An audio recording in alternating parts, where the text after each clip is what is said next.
But it's a nice thing. Did you see the clip, Dave? I did.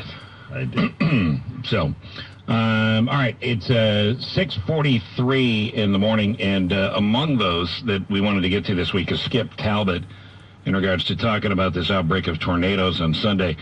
Skip is one of the people behind stormassist.org. Hey, Skip. Hi there. Thanks for having me on. Thanks for being on. Explain what Storm Assist is. So we're a group of storm chasers. We're out there documenting tornadoes, hurricanes, and other storms, and from all different backgrounds for various different reasons. And what we're all about is bringing aid to communities and people that are impacted by the storms that we document. So how are you raising money for the recovery effort for this one? We normally show videos, calendars, prints of things we shoot. We need to raise some immediate funds to give back to communities that were hit by this latest tornado outbreak here in Illinois.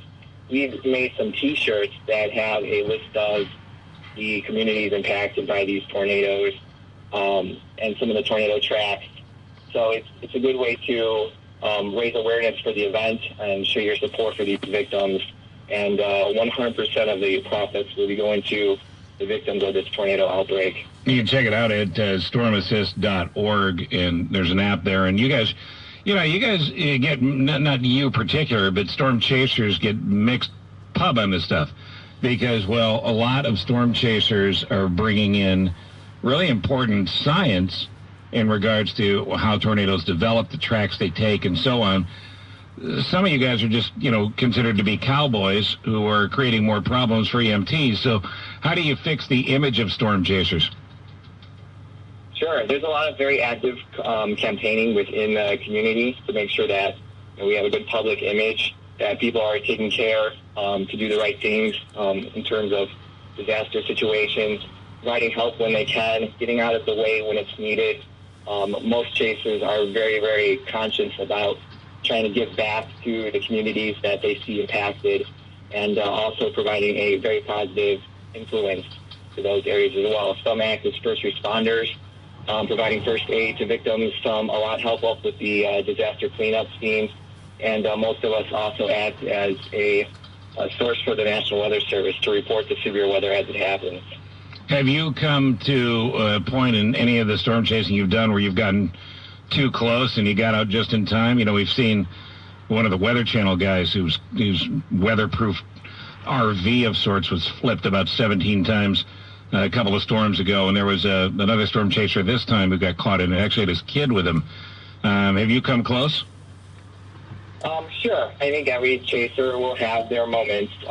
In general, it's a very mundane and safe hobby, but yeah, you always have a close moment or two, and sometimes a tornado will surprise you and sneak up on you, and you take your escape route and get out of there. So how many times, out of 10, how many times do you go to a site where there's severe thunderstorms brewing and it turns out to be nothing? Is it the majority of the time and then occasionally they pop up, or how does that work?